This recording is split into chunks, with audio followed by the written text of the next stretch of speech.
Hello, ladies and gentlemen. Welcome to Servelop Media, and this is our first podcast, and we're doing it with none other than one of very close friends of mine, Mr. Subhranil Ghosh. He's an assistant professor um, in political science, hence a political scientist. And today we're discussing with him what is capitalism. The topic is broad and it deserves a 8 hours long podcast. But as this channel is new and we're just starting out, we're gonna try to make it really short and narrow to the topic. So, therefore, um, hello, welcome. My name is Yunus Pervez Khan, and I'm your host in this podcast. And this is our guest, Mr. Subhranil Ghosh, political scientist. So, how are you? Thank you for that introduction. I'm all right, and I am really excited and happy to be here. I'm also grateful to you and Servelop Media for bearing with me or hosting me. A very good evening, ladies and gentlemen. My name is Subhranil Ghosh. I'm currently working as an assistant professor at the University of Bardhaman, while I'm posted at Rampurat College and attached to the Department of Political Science. So, yeah, that's that. And I really like conversations. I also like late night conversations, hence the odd timing of this podcast. And I'm also into podcasts. I like podcasts a lot. So that's Yeah, I what know. that's I know what us. you are a very big fan of Lex Friedman. Yes, I'm a big fan of Lex Friedman. I'm a big fan of Joe Rogan. I'm a big fan of Abhijit Chawra. I'm also a big fan of Kushal Mehra, Raj Shamani. Okay, that's a really interesting combination of podcasts. Okay, so with the introduction being done, we're gonna move forward to introduction to capitalism. So, Mr. Ghosh, how you define capitalism? Yes, well, it's really interesting since you posed this question, and I also concede that this is foundational to our podcast today. Mm-hmm. You know something? There there there is actually no objective or all-encompassing definition of capitalism available. Hmm. What, to my mind, you do have are critiques of capitalism, and critics can range from those on the left that include but are not limited to socialists, Marxists, communists, and even those on the right that may include religious ideologues and other extremist elements that have a certain particular bent of mind. Sorry to interrupt, but um, because for the generalized audience, for the layman, you probably need to define left and right as well. I didn't get you, I'm sorry. Okay, for the generalized audience, for the layman, you need to define what is right and what is left. Yes, so broadly speaking, if we go by the conventional definition, the right wing in politics often stands for what we call the conservative values. And All right. conservative values largely include, but they're not just limited to them, but they largely include patriotism slash nationalism, uh, preference towards social hierarchies, because the right believe that hierarchies are natural and hence hierarchies are desirable in society. Strong desire for authority or respect for authority, and of course respect for traditional institutions like family, religious institutions, the state, etc. etc. The left, on the other hand, if we look at it in terms of obverse or being as opposite to the right, although I would advise not to do that, but Okay. the left would obviously stand for the abolition and if not the abolition, the minimization of social hierarchies, because the left believe that hierarchies are undesirable and unnatural. The endorsement of broad and far reaching or sweeping change. So, if there are certain problems in society, the left would advocate for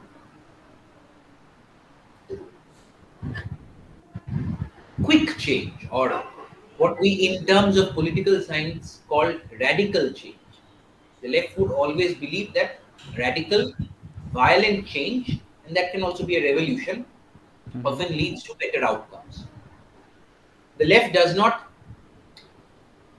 have any overt respect for traditional institutions like family, the government, the religious institution. The left seeks to critique them and wants to expose how these institutions end up exploiting ordinary people.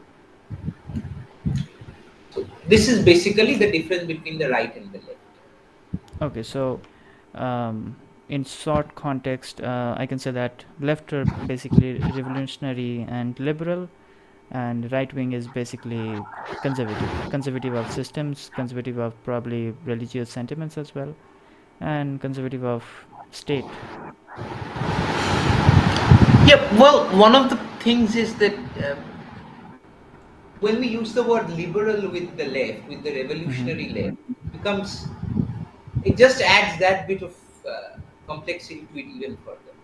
Because many on the left, yeah, and many on the left, including the if we look at communists or Marxists, they would loathe the term liberal associated with the left because they consider the liberals to be conservative, basically.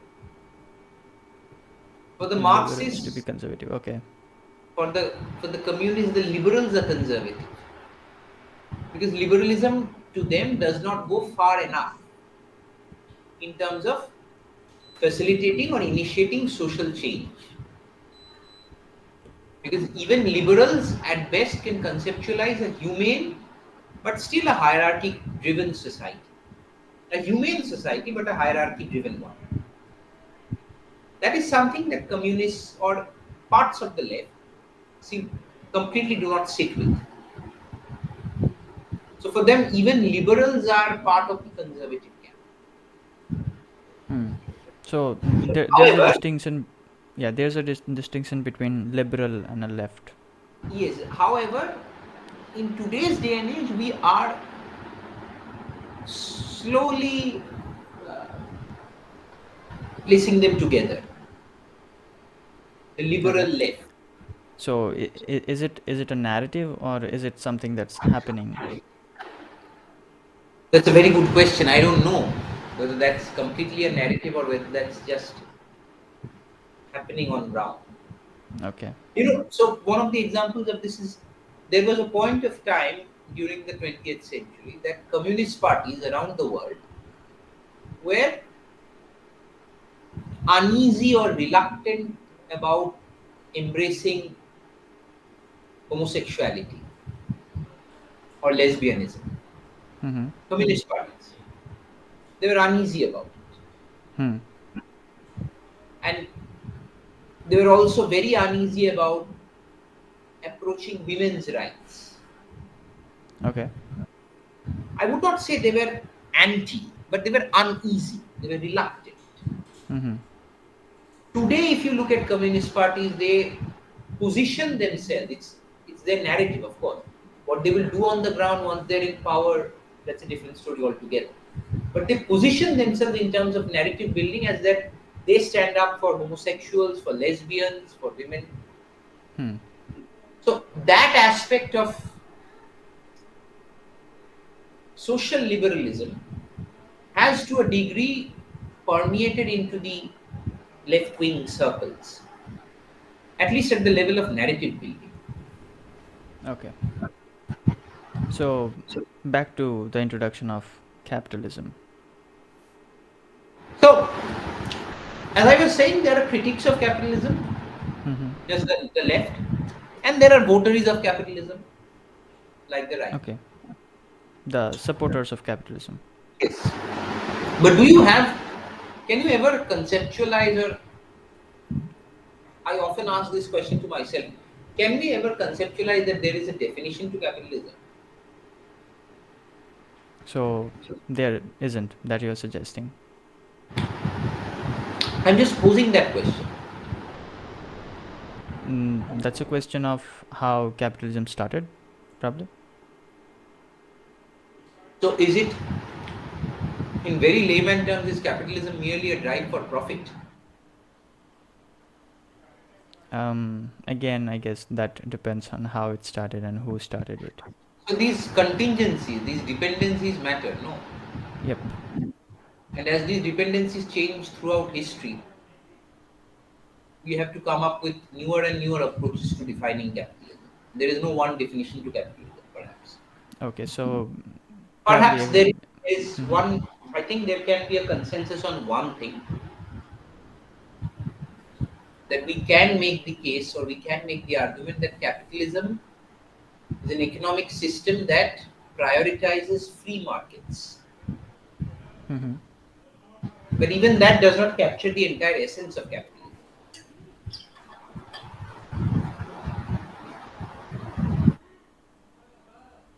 Because I don't know whether free markets, quote unquote, can exist by themselves.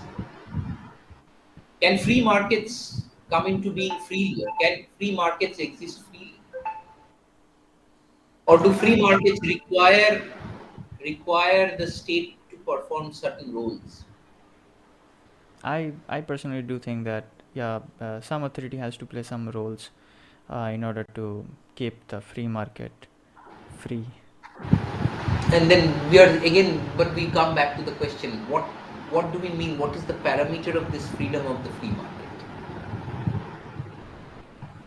When I was studying economics in at the plus two level, it was always that the invisible hand of the market will balance demand and supply. It will balance costs. If the market has self-correcting mechanisms embedded into it, the thing is, yeah, that sounds nice, and I do concede that maybe they do exist. It's not as if that they don't exist, but there is there is simply never any solid objective proof that they do exist, that self-corrective mechanisms exist in the market. It's just Perhaps they optimistic. do.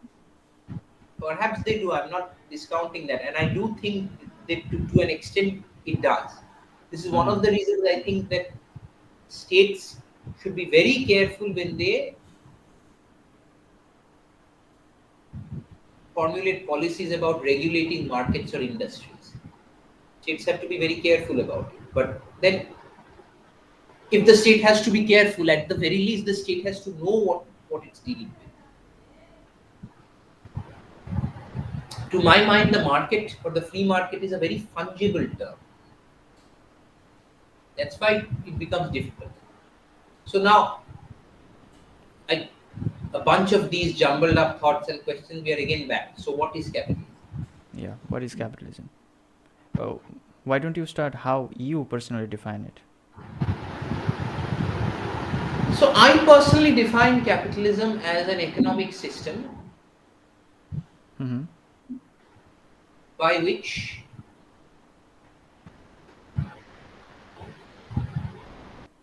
the allocation of resources in a given society happens according to certain set propositions. What are those propositions? One, to maximize efficiency and economic productivity. Two, related to the first one, the pursuit of the profit motive. Because otherwise, there will not be a maximization of efficiency. Efficiency is driven toward the profit motive. Three, capitalism would be the facilitation of multiple economic exchanges throughout society between producers, consumers, and distributors. For the existence of a pricing system. Hmm. And related to four,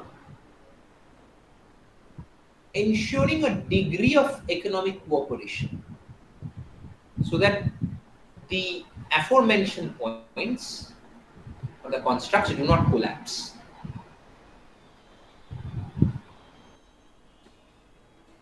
That, to my mind, is capitalism. All right. So it's a very, very big and thoughtful definition, I guess.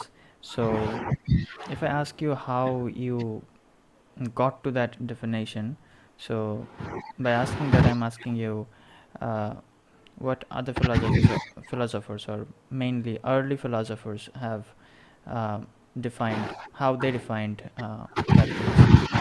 So, one of the most important names would be Adam Smith. Okay. So, Adam Smith defines or conceptualizes capitalism in.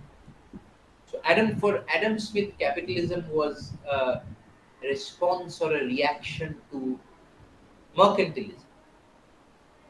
And what was mercantilism? Mercantilism was the what was basically the drain of wealth that used to take place from the colonies orchestrated by the European powers. And yet, while the drain of wealth took place, that the hoarding of gold and silver, the plundering of colonies, society would be broadly unequally differentiated into a very aristocratic elite class and an overwhelmingly large peasantry. And this aristocratic class, it's the entire society. No, the aristocratic class was society was broadly divided, as I said, between two groups: the aristocratic elite class and the peasantry. Okay. Whereby the aristocratic elite class were able to exercise or acquire huge amounts of wealth, while the peasantry was left in dire straits. Adam So Smith, Adam Smith conceptualizes capitalism as a response to this. so Adam Smith basically argues the rich becomes more richer and exactly, the exactly, exactly. poor becomes And poorer. Okay. and Adam Smith highlights that the poor, the peasantry, do not have access to open markets, Mm-hmm. which are tightly regulated by the aristocracy. They can extract the gold and bullion from the rest of the world, but the peasantry is kept poor. For Smith, capitalism is a response to that. So Smith believed the opening of markets and the facilitation of free trade between people would actually lift these people out of poverty and create an intermediate class, which we can, for the lack of a better word, or I run the risk of oversimplifying it, but we can call it the middle class. Mm-hmm. And this middle class and the consumption that this middle class drives will then eventually turn the economy around to the benefit of the poorer people. Hmm. This is how Adam Smith conceptualized capitalism. So And what is the time period? I took 1700s. Okay. And what's the background of this philosopher Adam Smith? He's a Scottish philosopher, but that's the thing. He looks at mercantilism. He looks at the mercantile world, and the mercantile world was that aristocratic cliques plundering wealth from different parts of the globe, hoarding it, but managing it for their own power and privilege, while the overwhelming number of people were poor or languishing in poverty. Hmm. That created enormous divides in society. That was what provoked Adam Smith to write something in order to change this or critique this prevailing system. So, Capitalism rose as a response to mercantilism, according to Adam Smith. hmm, marketalism, or I guess corporatism for contemporary. I don't know how that is, again, we run the risk of oversimplification. How can we compare that to corporatism? Um, Marketism and okay, I guess corporatism is something very new, I guess. No, it's actually not. Corporatism has many similarities with mercantilism. You are right, but the thing is that corporatism today is very sophisticated in the sense that it's very difficult to regulate big corporations. Mm-hmm. But mercantilism back then was, other than the fact that mercantilist policies were followed, the thing was that you could see what was happening. You knew what was bad about mercantilism. You knew what was problematic about it. Knew about its bad effects on society. Under corporatism, it becomes a bit more difficult to figure it out. You know things happening. So just that other day, the that girl from EY, she died from overwork. Mm-hmm. You know these things are happening under corporatism. Hmm. You know these things are horrendous, exploitative. These are bad. But even then, you won't be able to completely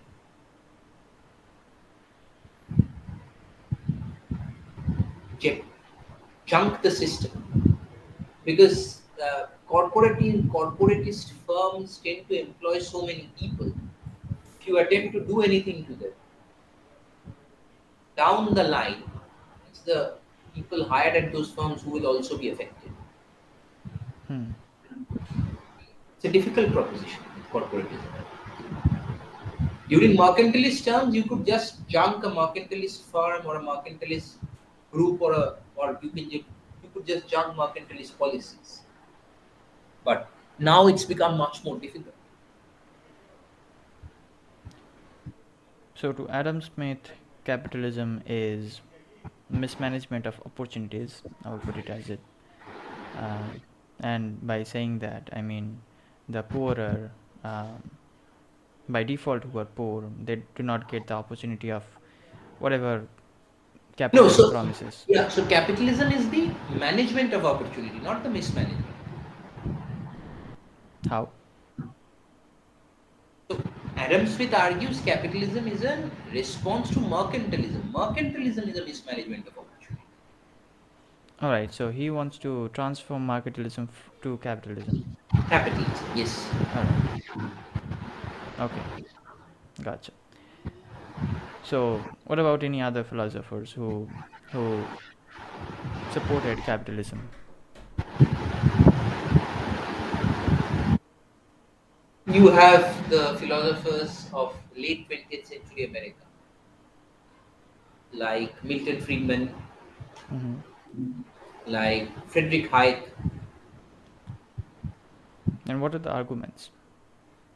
Their arguments were that free markets, and that is where you're coming in, that free market capitalism, not corporatism, free market capitalism Mm-hmm. is the most suitable economic system for human beings to flourish. Okay. Just to interrupt, just to define everything. What is free market first of all? Free markets are where, suppose so, you decide to set up um, a restaurant. Broadly, you will not have to face too many regulations for setting it up. Okay. Some basic Mm-hmm. health and safety checks, some paperwork related to the property, and your, by and large, how you're hiring people, what background you're hiring people, The registration, yeah. the registration. From From that point onwards, the restaurant is your property. It's your private property. One fine day, the state can come and say that we are going to take away your private property. That's part one. Mm-hmm. Part two, you can use this restaurant to enter into economic exchange with anybody else. So that means you can have distributors supplying food materials to the restaurant. You can cater to a large groups of people who come to your restaurant to eat. And this is all economic exchange. There is no regulation on as to suppose you can so suppose your restaurant specializes in making chicken manchurian. The state can't come and say arbitrarily, no, your restaurant can only make 100 plates of chicken manchurian a day, not Mm-hmm. more. This is important because that was exactly what the quota and license raj system in India was during the 1970s. You could produce only this much. Mm-hmm. That was the quota. The state told you this much only. You could not produce more. And you were not incentivized to produce more. There were people who owned a petrol pump, but you would never get a license to own another petrol pump. You could only own one petrol pump. The same thing with the restaurant. The state can't come and say that. Hmm. You can decide on a given day how many plates of chicken manchurian you can make. It can be 100, 500, 200, and on some days it can be 50. Mm-hmm. That's point number one. Point number two, whatever revenue is being generated through that restaurant, the state will keep moderate levels of taxation. Not very Okay. high, not very low. Moderate levels of taxation. So that you can keep the majority of the revenue, profit. Because for you, you need to use that profit to do multiple things. You need to reinvest that back into the business, update the hardware and infrastructure of the restaurant, pay the salaries of the employees, keep money for yourself. Mm-hmm. So, moderate taxation. And finally, you can sell to your restaurant can have outlets in any city, any place within a country. So if your restaurant is based out of Rampurhat or Bardhaman, you can sell to someone in Goa. I think by that, the a small number of regulations, moderate taxation, freedom to sell and produce as much as you want to, the right to keep a large share of the profit or the revenue, Access of the market. access of the market, and securing your right to property. That's the thing. That's the most important thing. In one fine day, some bureaucrat comes in and tells you that no, your registration is cancelled. Then the entire thing doesn't even take off. Mm-hmm.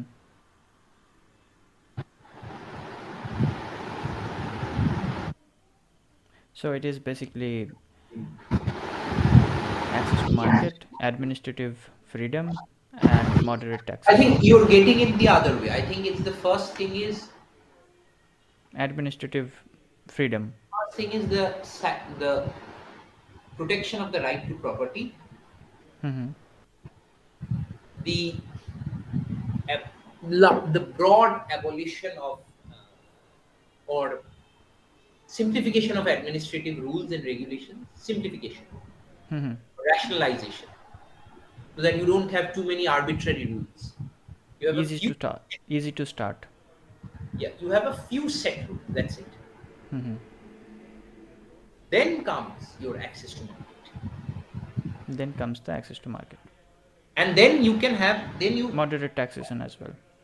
moderate taxation and your right to produce as much as you want, produce Hmm. and sell as much as you want. That's what I'm defining as administrative freedom. I think that comes after the administrative because administrative means you get your registration in, you get your health No, and no. safety check in, Administrative, I mean administer of the company or so you the incorporating all business. of that into it. Yeah. Okay. So it's administrative freedom. So I can. and to me whatever I want. Yeah. Okay, so this is broadly what free market is. So back to capitalism. No, How? I think there is also one aspect. Some people may ask that why is it wrong for the state to regulate or make strict rules? Often you hear these words, why don't states regulate businesses? Why don't they create strict rules? The problem is when states intervene too deeply into the economy or into the market, and this is where Frederick Hayek comes in. That Hayek theorizes that the state can never be wise enough, or the state can never have all the information about the market at any given point of time. Hmm. The market is a huge expanse, an entity. As I mentioned in the beginning, it's quite fungible. So,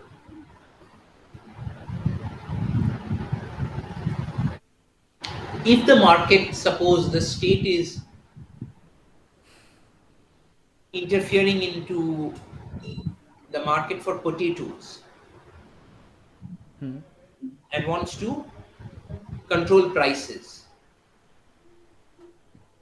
So, at some places, people complain that the price is too high, the state should control the prices. The state can do that temporarily, but it will inevitably have many downstream effects.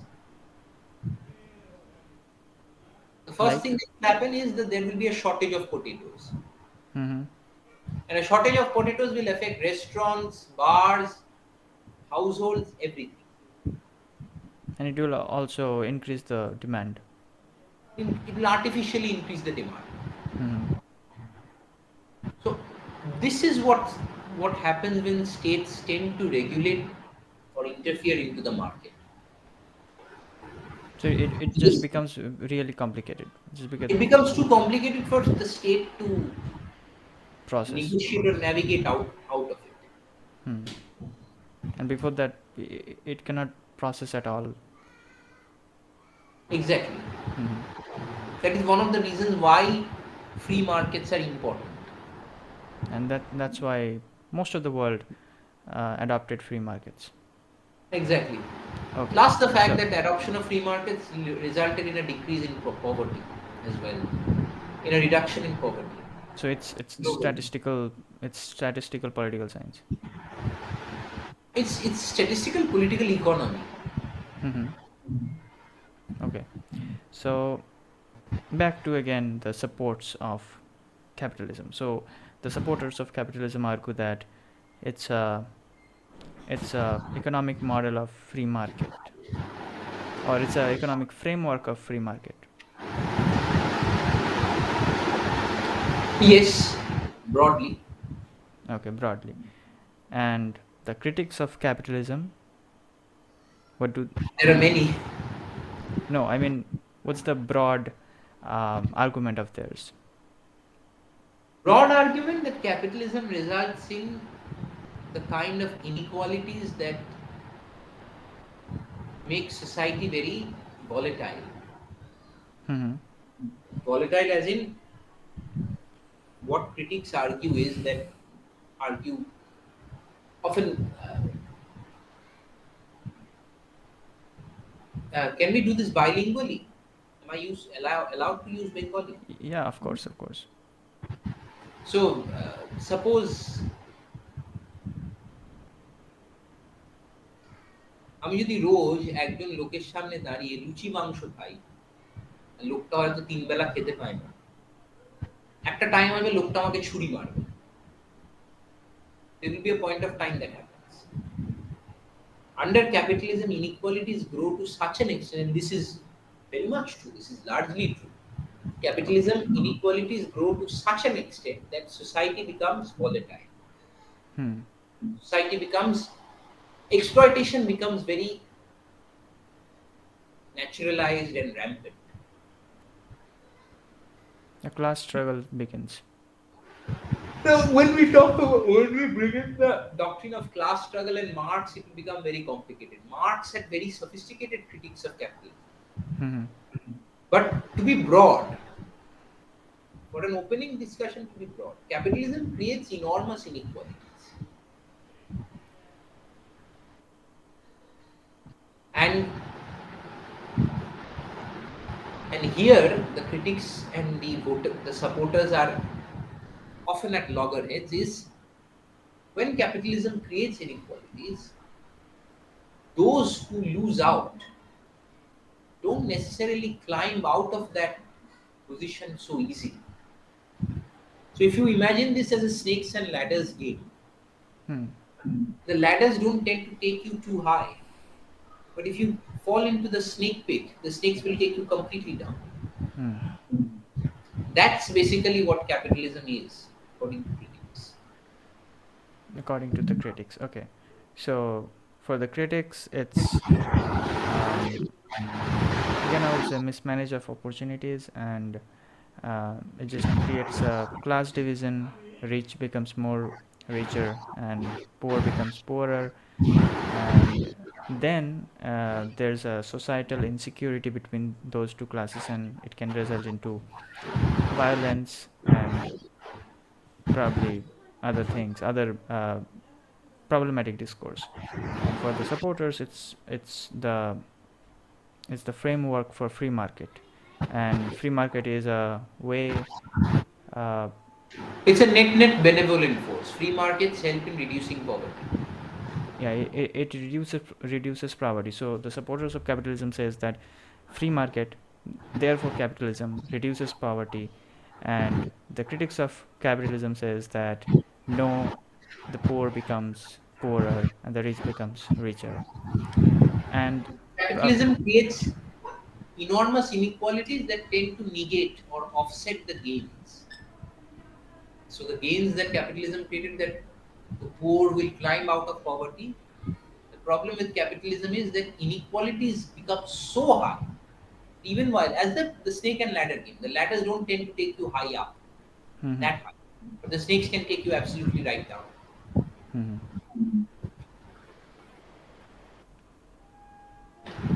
So as I have understand is, and there's probably another difference, that's the supporters of capitalism will say that uh, now the economic power or the to some extent the political power is going in hand of the market to a large actors, and the critics of capitalism will say that no, the elite rich class is getting the political power and the economic power.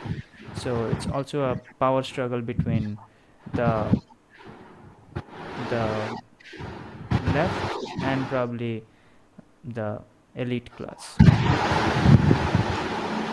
The left and the elite class, not particularly right. Just give me one. Okay.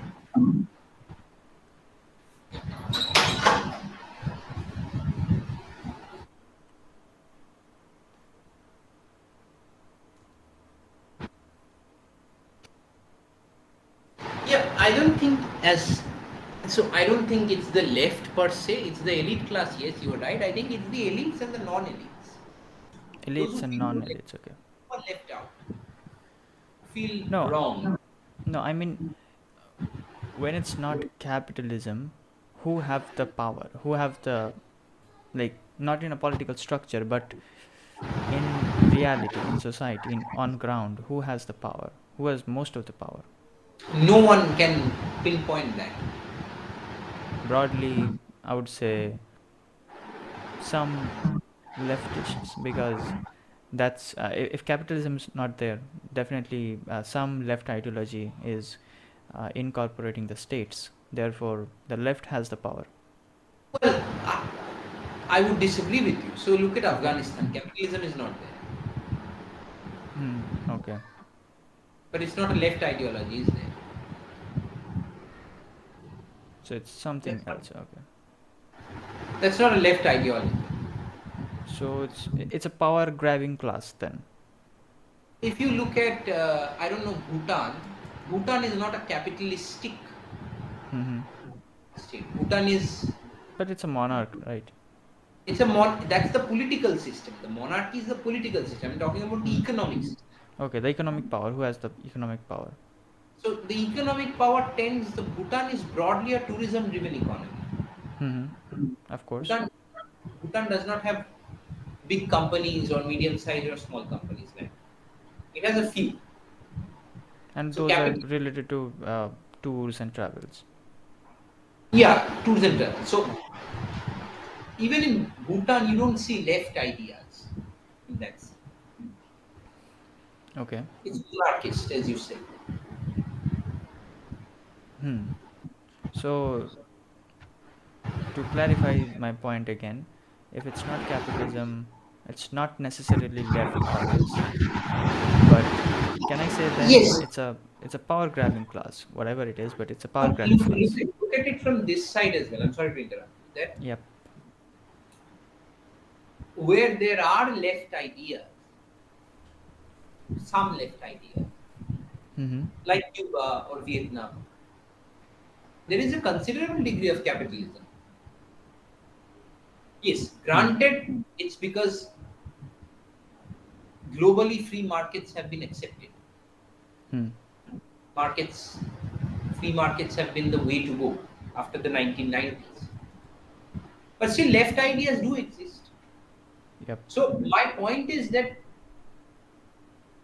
you often in the real world can't distinguish between one and the other being fighting with each other. They're not.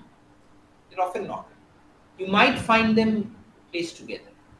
And again, just like from the example of Afghanistan, where there is no capitalism, it's not necessarily a left idea. Yes. Now, if you look at Palestine, Okay. Palestine has suffered from wars and all of that, but I'm not talking about that. The Mm-hmm. Palestinian economy does not necessarily have big companies Hmm. or small companies or firms, broadly firms that would drive the market economy. Palestine does not have a left ideology as per se.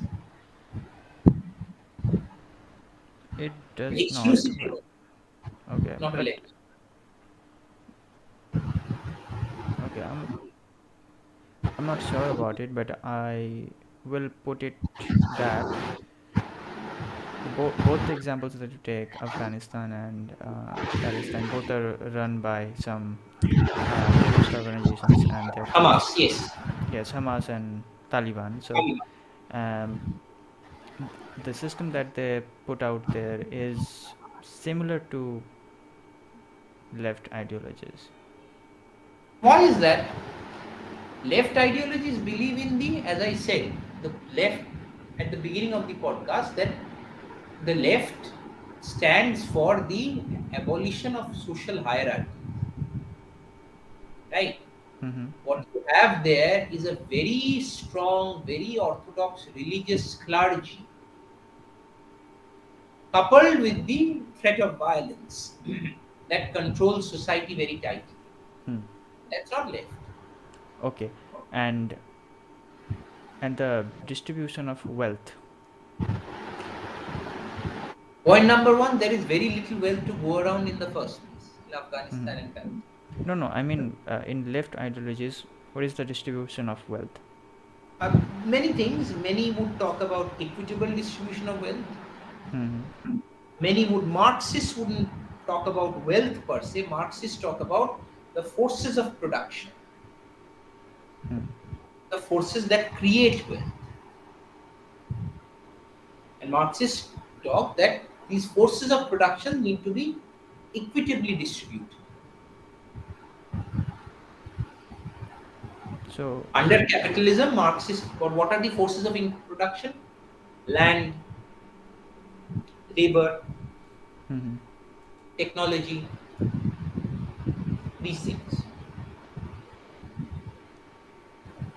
Marx talks about that under capitalism, these are always concentrated in the hands of a few. They control these things. Hmm. But the antidote to that would be socializing these. socially owning the means and forces of production. So Social. if a factory is run by a factory owner who owns employees, the factory owner would, of course, Pressurize the employees. yeah. But Marx would say no. The factory owner should be run by employees. Employees will form cooperative organizations or unions, and then they will take charge of the factory. And how that benefits the employees. The employees is that first of all, the employees can then democratically decide as to how many work hours they will put, how much salary they are going to get paid, how many holidays in a week they're going to get. And Basically, okay, that's basic that's and understandable. But there, yeah, yeah, go ahead. there are also three more things. So if the factory owner neglects the machinery at the factory and that causes accidents, Okay, the employee would then obviously prevent this from happening. The okay. employees would ensure that the factory and the technology at the factory is always constantly updated. The safety measures are constantly upgraded. Absolutely. The So, health and well-being of the physical well-being of the employees is taken care of. yeah, the corporate culture. The corporate culture will be a nice one. So that's the thing. It's only nice when it would be under the if employees have considerable authority or power within that firm. Yes. So, how does this entire ideology benefits the organization, the company? First of all, the organization is under. So Marx would claim that the organization, bereft of the capitalist, is does not. The organization does not exist by itself. It's a hollow entity. Yeah, of course. It does not have a life of itself. Mm-hmm. It's the people that make up the organization. Mm-hmm. So if the capitalist's control is removed, the people or the employees will democratically take decisions that would benefit the organization. Okay, but when employees are creating the rules and regulations and all that, so what negatives, what minus points they will get if they Oh, there are don't many. work? That's not the point. The point is this is how Marx sees it. Mm-hmm. There are many minus points. No, no, I One mean, of the great, one of what the minus greatest min- points? No, no, you didn't get my point. So, what are the minus points the workers, the employees will get if they don't work, if they creates policies that don't uh, does a big scale production? So what? Mm-hmm. So basically, the lack of accountability, right? Yeah, maybe Or if they take bad decisions, who is responsible? not who is responsible, but how it will reflect. How will people cope up with this? First thing is if there are bad decisions continuously, the factory will collapse. Mm-hmm. The industry will collapse. Hmm. If there are bad decisions, that the employees themselves will suffer. They themselves will suffer. So if it's, so, what I can understand is that then the workers will work, but they will work to an extent that the corporation somehow manages to survive. Yes, of course, this is what will happen. The workers will only work to do the bare minimum. They won't do Hmm. more. That is why, under socialist economies, historically, you have seen that supply has always been low, productivity has been low. So only motivation, passion, and these kind of things will drive good innovation. No, these things alone will not drive good innovation. What will drive good innovation is proper incentives, rewards, profits, unequal privileges. So if somebody innovates and somebody doesn't, you pay or reward that person who innovates unequal. You give him promotions, give him perks, give him salary upgrades.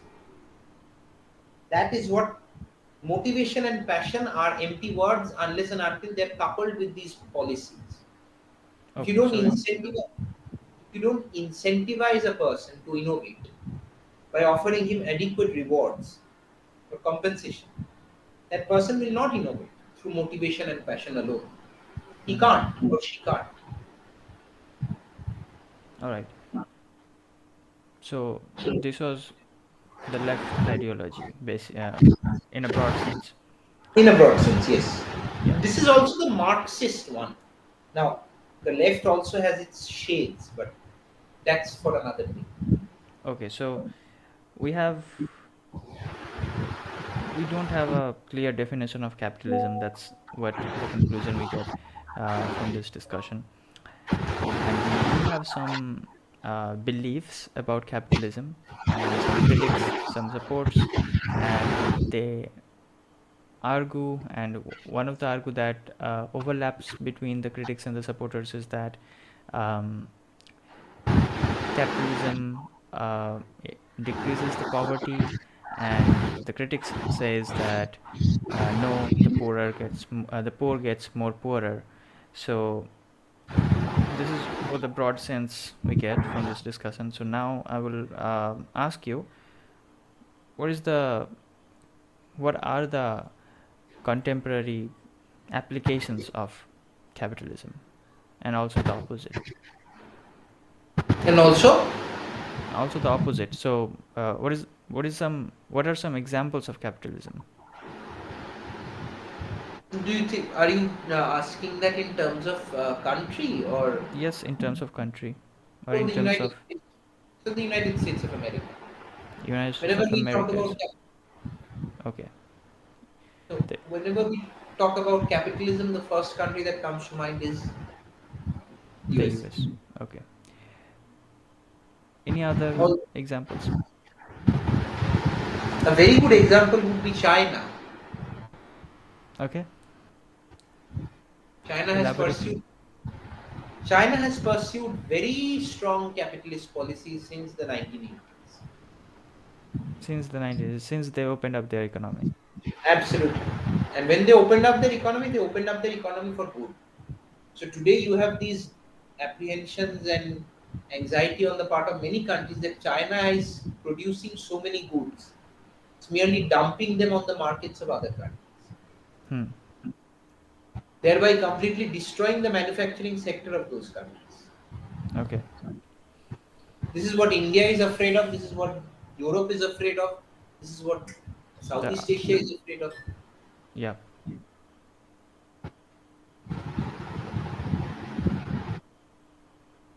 So that is the thing. China. So why do people associate China with communism? That's because the Communist Party is still in political power. Okay, so communism and capitalism is overlapping with each other. So that was the thing. Now I said that they can. Mm-hmm. It's not that they're mutually exclusive at times. It's a very interesting time to live in. Of course, the Chinese Communist Party states that they are at the primary stage of socialism. Primary stage of socialism. Okay. The primary stage of socialism is capitalism. Okay. So, what is the next stage of socialism? Next stage is that once a certain degree of capitalist development has achieved, the people will organically then transition to a different system. And that is not defined yet. So, it will be a matter of stats, understanding, and experiences in the future Possibly, I don't know hmm what will happen with AI, but possibly. with AI. That's an interesting topic, and it will be another discussion. So, capitalism, the application of capitalism, an example in the contemporary time is US. So, what's up with Not US? only in the contemporary times, and another example would be the so one of the most important examples is this. Information technology, the rise Hmm. of Google, Apple, all of this. This is a clear application and one of the successes of capitalism. One of the successes of capitalism. Okay.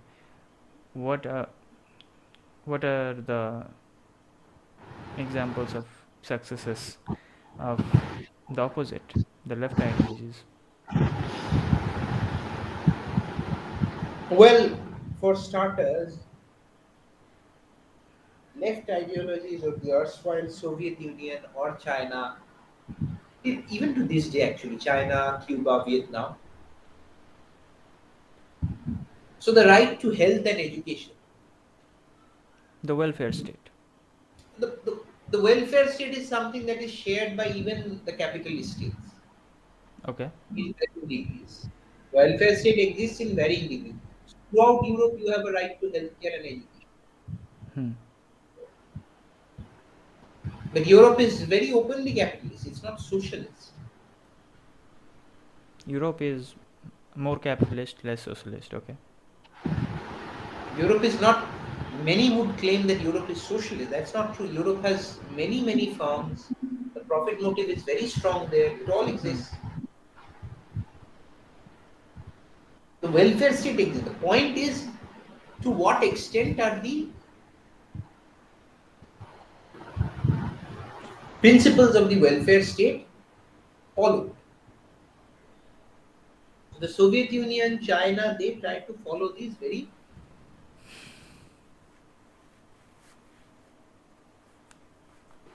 They tried to follow. seriously or Very intensely. seriously. All right. So,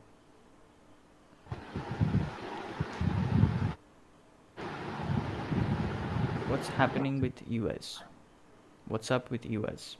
I think you should explain that. No, I would like to hear from you that, like, how the society of US, the market of US, the policies of US is designed according to capitalism. How much The capitalism first, are they following? the first submission, I don't know enough about it to make any general statement. Okay. So what I have heard over the years is that America is the land of dreams. Mm-hmm. The The American American dream. dream. Yes. The American dream. So, as per I understand, so America is also a democracy. So, what is the connection between capitalism and democracy? Capitalism and Democracy. one of the big arguments that capitalists make is that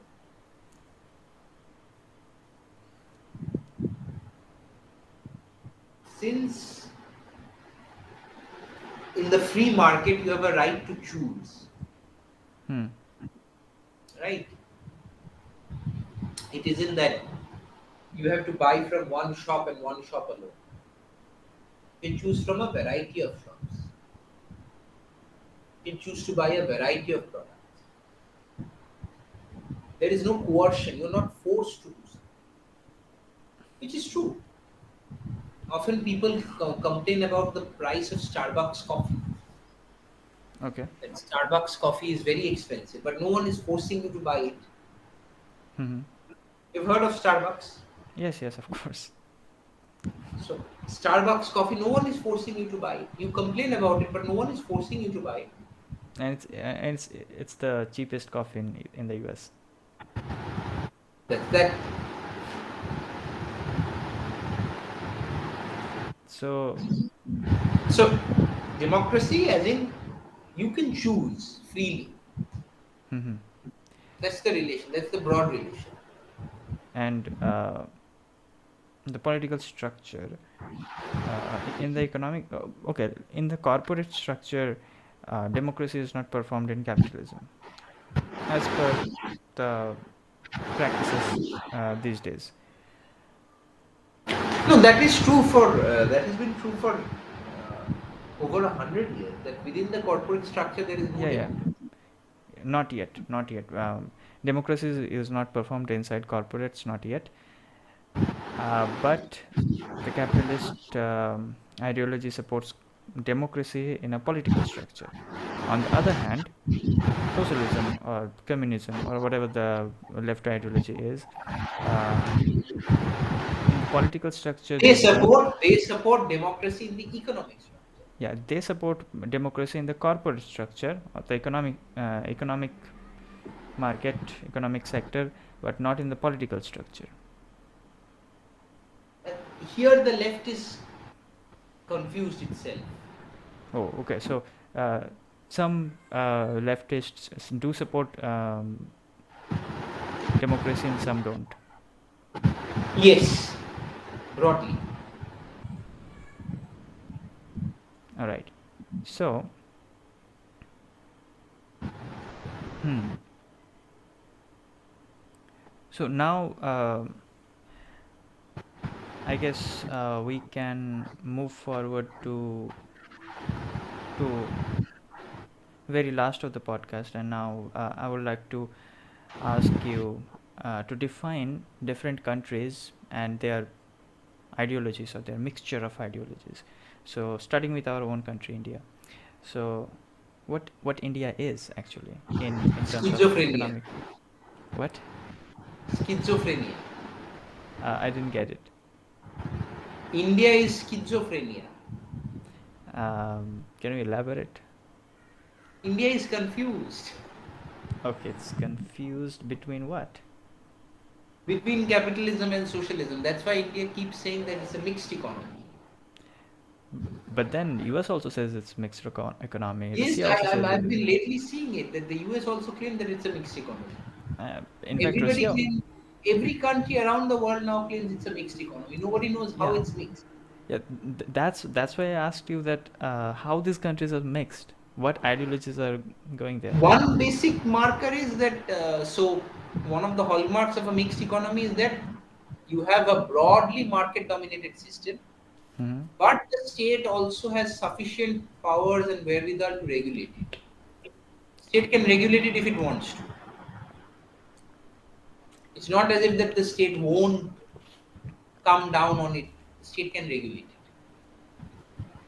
There is also and this is also very, it can be a key differentiator, that the presence of government-owned firms, PSUs, in case of India or many other countries, China, Russia, and the presence of private-owned firms. Hmm. A country that has both can claim to be a mixed economy. Okay. So so we can think of a ratio between capitalism and socialism. Okay, that would be a very effective way of putting it. Okay. So first, I would ask you to give me a ratio about India. How much capital? So it's capitalism is to socialism. So what would be the ratio? 57-43.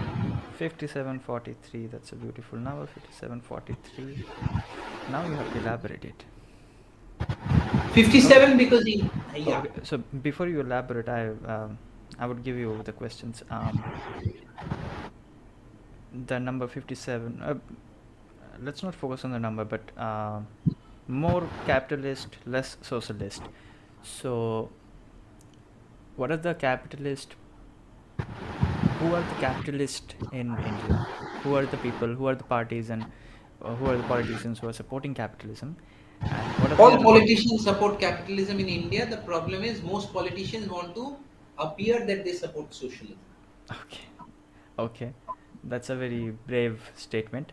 And All parties do that. okay, so um, Are we I will allowed to leave. take names of political parties and figures? Yeah, of course.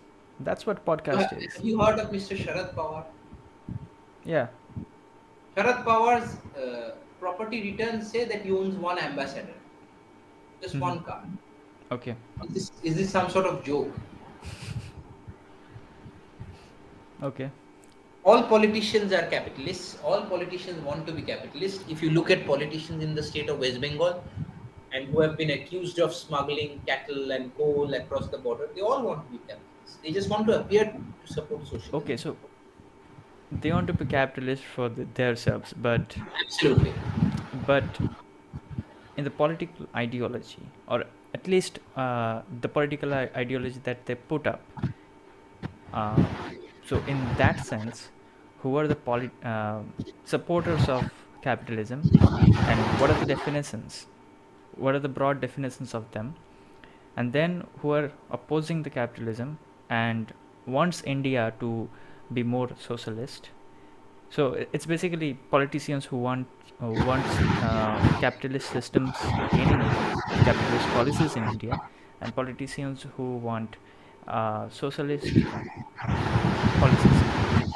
You don't have to name politicians specifically if you don't want. You just can name the parties. So the BJP, first of all, is perhaps the most pro-capitalist party in India. Okay, but so they are conservative and capitalist at the same time. Yes, but that is true for most of the world. You have conservatives who are Oh yeah. capitalists. Okay, okay, yeah, yeah. That intersects very cleanly. There's a bit of Hmm. consistency there. Hmm. Those who are conservatives tend to support capitalism, Hmm. except for perhaps the Islamic world, where Islamic conservatives have a different view. But Hmm. other than that, most of the world conservatives tend to support capitalism. Okay. BJP and any other party. The Indian National Congress. Although under Rahul Gandhi, and I'll take his name, under Rahul Gandhi, it appears that the Congress is taking a leftward turn. Okay. So before that, Congress has taken capitalist approach Congress from the 1990s was a very openly capitalist party.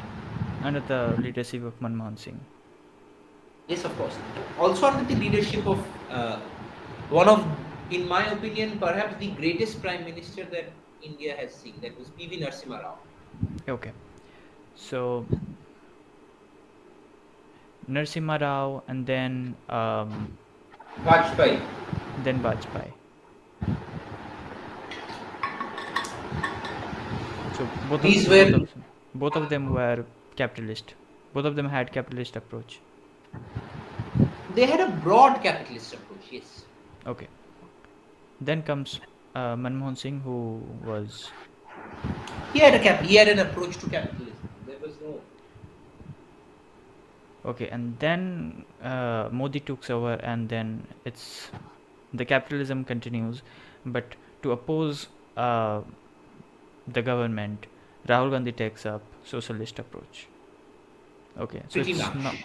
it's not the traditional Congress ideology, but it's just opposing the government.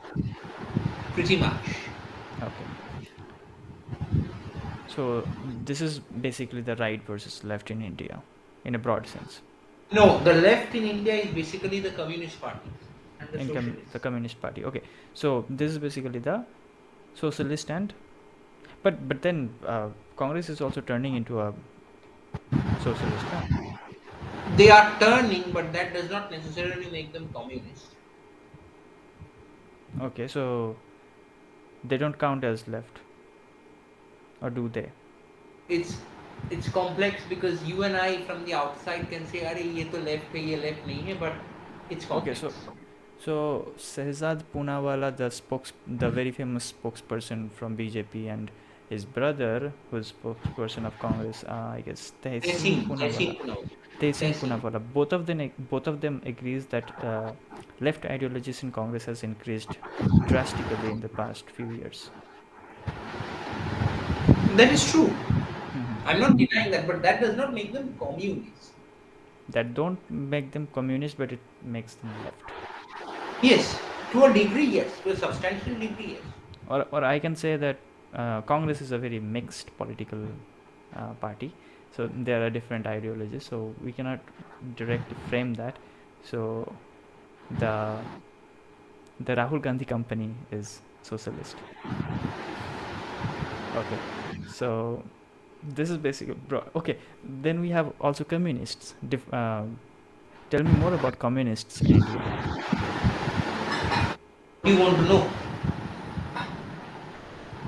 Why? What do you want to know? I mean, first of all, tell me how they oppose capitalism, how they oppose the. Okay, so starting from how they opposed the liberalization in 1990s, and then how they oppose Mr.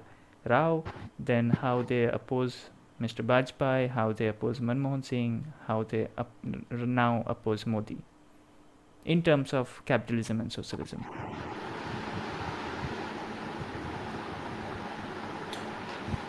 The communists from the start have always claimed that capitalism is basically a tool to exploit the common people of the ordinary masses of India. Hmm. The farmers, the laborers, the factory workers, the middle class. That's what the communists believe. And the drivers, Yeah. the car drivers, they play a big role in Indian politics. The communists claim that that is why India's capitalist class, or have you heard of that suit boot ki sarkar jai? Not necessarily, but okay, I can understand it. You can understand what it means. Na? Yeah. That is what the communists charge against the government. Okay. They don't care about poor people. They don't care about their employees or laborers or How? anyone. Okay, so how they try to stop the liberalization? They tried to stop the liberalization by threatening to block policies on the parliament. They threatened to pull support from the Narasimha Rao government. You have to remember the Narasimha Rao government was a minority government. Okay. Oh, okay. So they have to depend on consensus to drive policy. So it was really difficult. It was very difficult. It was a true test of skill. Okay, perhaps we should be really grateful to him. Of course, we should be. He's the greatest prime minister. I keep saying. Okay. We never had And one. We had someone like Lal Bahadur Shastri, but we've never had. By and large, we've never had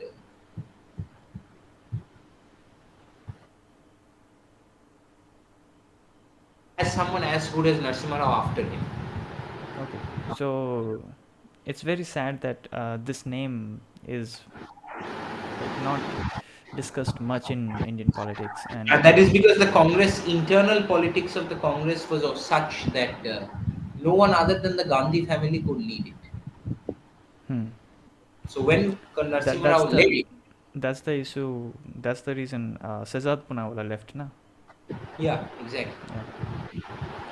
Okay, so I guess we're getting into Indian politics now. Okay, so this was basically the uh, communists versus communist socialists versus capitalists in India. Now we're gonna go into China, I guess. So what is the system in China? I have no idea No, you, what you don't this. have to name parties and people and all that. So just tell me, give me a ratio, how much socialist it is and how much capitalist it is. I really do. I think China is such. There's such a weird case that you don't understand whether it's. Yes, so China. I think the thing with China is that you often don't recognize where the government stops and the private firm begins, because everything there is somehow managed and led by the government, by the state. Hmm. So what is the by and large political and economical system in there? Like how it differentiates from our system? The broad system there is something called state capitalism. State capitalism. So state controls everything. The state performs the role of a capitalist. State performs the role of a capitalist. So the state pressurizes the state pressurizes the people instead of the corporate leaders. And so it's not a socialist, it's just a communist who tends to be very lavish about capitalism. It's not communist per se. The Chinese Chinese Communist Party members are all millionaires. Hmm. They're very rich. Hmm. But the thing is that it's complex. It's You can't complex put and it. it needs a new term. Yes, it needs a new term. You can actually apply corporatism to what's in China. No, I don't think so because corporatism is when corporates control the political structure, right? But here it's politicians are controlling the corporates. It's the same thing. It's just the opposite, right? It's just the opposite. Yes. No, it's not the opposite because the result is same or similar. Yeah, so that's the thing. The result is similar, but the process is different. There is a term that I vaguely recall. The term is called dirigisme. What? You can look it up. You can just look it up on Google right now on phone. Okay. Dirigism. Dirigism. Okay. What do you get? Yeah, I get it. An approach to economic development emphasizing the positive role of state intervention. Okay. So it's dirigism. Dirigism. So China is a dirigism. Yes. By the way, France is also a dirigism economy. How does it differ from China? There is no one. So France is a multi-party democracy, so different from China. Okay. So China has only the Communist Party. oh, okay, got it. All right. So so China is an interesting case, and so it's a dirigism, not a we cannot define it as either capitalism or socialism. But though it has a communist party, still you are very you don't want to define it as communism because the the political leaders are mostly billionaires, millionaires, and they tend to be not following the communism. So, but it has a communist party, one party rule, and it's the best term to define China will be dirigism, right? So, Pretty much. so we cannot have this communism is to socialism ratio for China. So, what I would rather propose is it's two waves, uh, two wavelengths that collapsing one another. Yeah. So that's pretty much it. Yeah. So now, can you define then Russia? What is it? Socialism or capitalism? Crony capitalism. It's a crony capitalism. What does that mean? Crony capitalism means that the state only prioritizes those firms or capitalists Hmm. that perform the role or function that the state wants them to function. Okay. So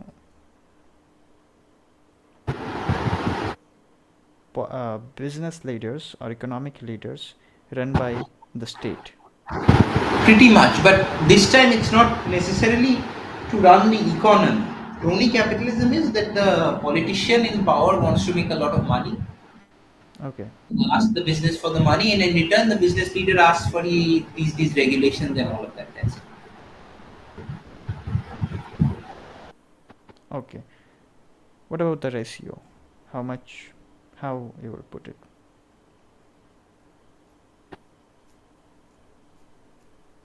Is socialism more or is capitalism more?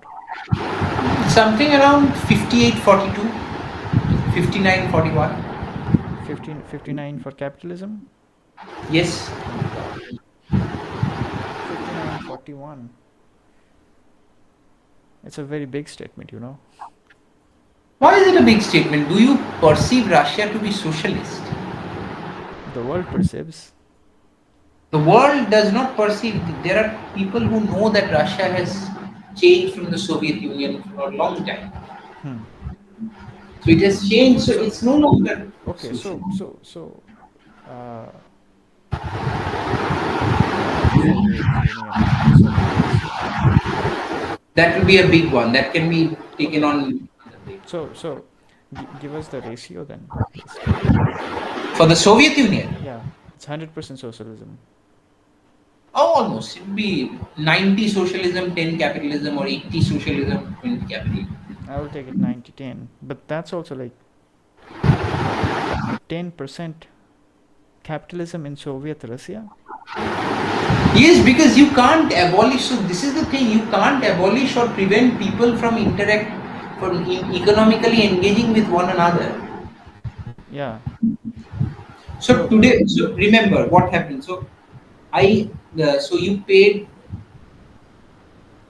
70 rupees to me okay. twice. I paid you one back. Mm-hmm.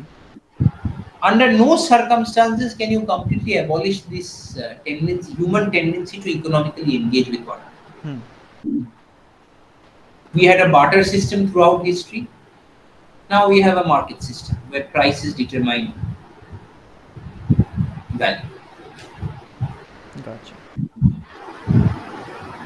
Any other country we're forgetting?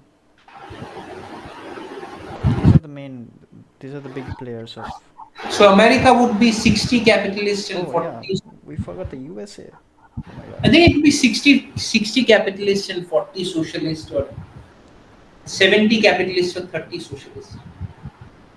Even that's too much. Like, where is socialism in US? I think it exists at very local levels. At a, at very local levels in state politics or in city Politics, politics. but at the social level. So it's in county level or in Yes, at county level, at the district level, at those level places. okay. And what are the leftist parties in There are no leftist parties. There are three major parties: the Republicans, the Democrats, and the Libertarians. okay. What's the third one? Libertarians. Okay. And I guess there's a Labour Party as well. No, there is no Labour Party. There is a Communist Party which has a small membership in the United States. So these are the main countries that we know are socialism, right? In geographical contexts, but in broader sense. So our own country, India, it is around 57% of capitalism and 43% of socialism, according to Mr. Ghosh. And China is a very complicated case. We cannot come up with a ratio, so uh, we rather propose two wavelengths overlapping each other uh, like a DNA. And Russia is 59-41. Soviet Russia was 90-10. That was really interesting because Soviet Russia is thought to be fully socialist, but it seems like Mr. Ghosh suggests that capitalism is inevitable from society. Therefore, some degree of capitalism will always be there. And US is 70 socialism, 70 capitalism, and 30 socialism. That's also interesting because US is thought to be very pro-capitalist and completely capitalist. But one of the very interesting fact is that it possesses itself officially as a mixed economy. All the countries that we spoke about possesses themselves as mixed economies. So USA is an interesting case. That is, it has 30% of socialism, according to Mr. Ghosh. So, Pretty much. so I guess we can wrap it up, and we can do another session on capitalism later on, and we can dive much deeper into the topic. Yes, but before that, we could do some reading. So what we can do is we can do a bit of reading on Adam Smith, Mm-hmm. on mercantilism, Okay. on the critiques of capitalism, basic readings, not very deep, but that can be used, that can be beneficial to our conversation in the podcast. Okay, so for the enthusiasts, Mr. Kos suggests some texts, and I will link those up in the description, so you can read those materials if you want more clarity on the topic, and we will come up with another uh, really good podcast that will probably interest you, to the folks. And with that said, thank you, Mr. Ghost, for being in this podcast.